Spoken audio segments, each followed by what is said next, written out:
So well over a decade ago, I remember discovering Comme des Garçons Eau de Parfum, which is a fragrance that smells like industrial glue and packing tape, really weird looking bottle as well, almost like melted plastic. Well, here we have a fragrance with a note breakdown that blows the Comme des Garçons out of the water. If you look at the note breakdown online, it says old confession room, priest's clothes, holy water, snow, whiskey, credit cards, plastic bag, dirty dollars, candle wax, ink. Let me tell you all about this perfume. I'll let you know what I smell. I'm excited to get on with this review, so make sure to stay tuned.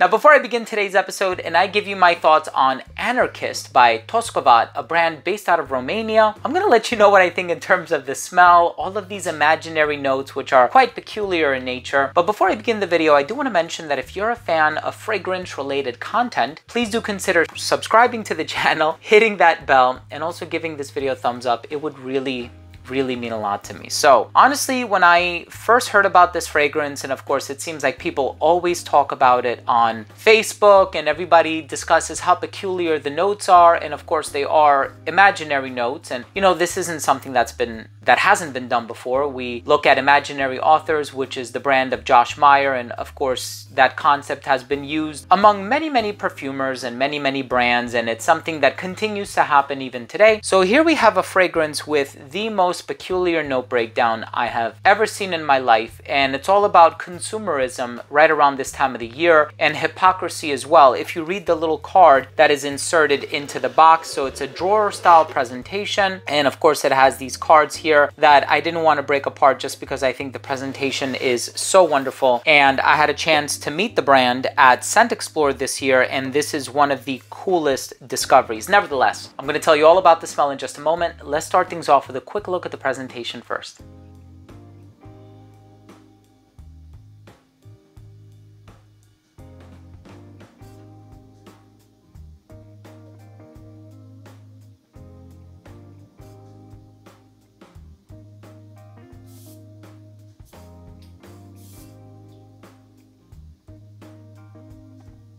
Now, right in the opening of this fragrance, you are going to get dollar bills and credit cards.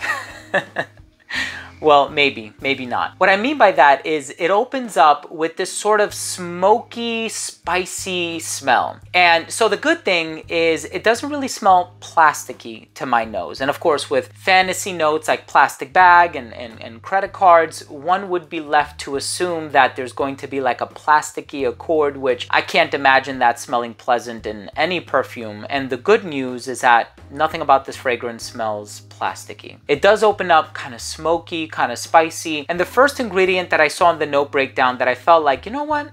Yes, this is what I'm smelling is the whiskey. Now, whiskey, it has peat, right? And there's a lot of spices that are used in the fermentation of alcoholic spirits. So it does have this spicy nature to it, maybe a little nutmeg, a little cardamom, maybe a little davana. I'm not entirely sure. Maybe even a touch of nagarmoda, just to give it that sort of spicy culinary herbal edge. And of course, there is this resinous dry down, and the resins tend to come through in this fragrance as well. But you know, it's interesting. You think about this old confession room accord, and yeah, you do get the woods, like these really old woods, and the smoke, and there's that incensey quality, and sometimes it does conjure up the sensation of being in a place of worship, and I think that's what the brand was going for, certainly. But you think about some of these other ingredients like snow, and you think about dirty dollars, and you know, I know what a dollar bill smells like that has been in circulation for many years, perhaps even decades, and it doesn't smell very pleasant, and it has all different types of residue on it, which I'd rather not get into. And it does have that sort of smell in this perfume where it has this sort of old money, and I don't mean that in an inherited wealth type of a way, but in a literal old money,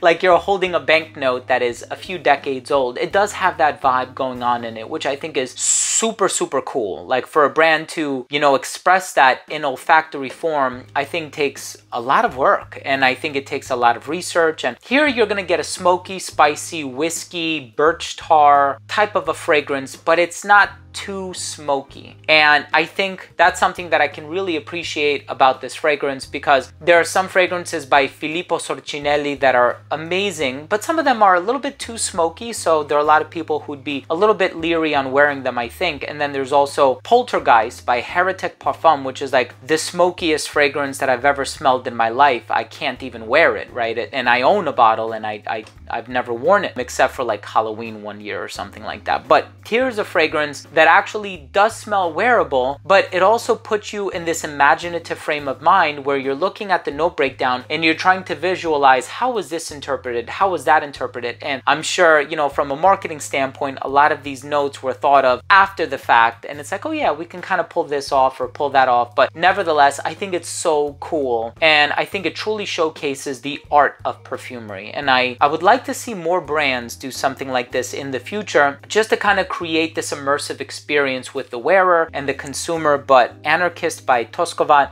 wow, what a unique fragrance. I'm probably gonna make it my scent of the day today. I'm not wearing anything today, but it's quite cold here, so I think this one is gonna be quite fitting. Let's go ahead and finish things off with my overall assessment. So first up, in terms of the uniqueness and the overall smell, probably one of the most unique fragrances you'll ever try, even as far as the accords themselves are concerned. You know, the whiskey and the stuff that you actually do smell, the resins, the smoke, just try it. It's certainly on the daring side of things, so I'm not going to say it's a mass marketed compliment getter. It's not that. You have to get a sample first, right? This one is quite bold, quite different, quite challenging. Longevity, 12 plus hours on skin, and it's extrait de parfum. And with this type of note breakdown, it's very base heavy, tons of fixatives, 12 plus hours. Projection was enormous for the first 2 hours of application. It radiated beyond an arm's length. It became an elbow's length scent right around hour 9, a skin scent right around hour 12. Versatility, unisex, I think, although a lot of people I think would argue that it would lean traditionally masculine. Great for the colder weather. I would say like only winter. And I think this one is great for a formal occasion, and wear it sparingly. All right, so I wouldn't overdose on this one. And I think this one will probably appeal to somebody who's a little bit older. As far as the presentation is concerned, I love this type of presentation, so different from anything else on the market. My final verdict on this fragrance is, if you're looking for a dark, smoky, artistic, creative, olfactive expression, Anarchist by, and I was also thinking of Mise en Cire. They have a fragrance called L'Anarchiste, which is why I kind of said it in the French way, but Anarchist by Toskovat, a Romanian brand, is the way to go. Thank you so much for watching. Thank you for joining me today. I hope you took something of value from today's episode. If you did, please do consider supporting the channel by subscribing to it. Hit the bell and give this video a thumbs up for the algorithm. Thanks again for watching. I love you guys. We'll see you tomorrow with a new episode. Bye.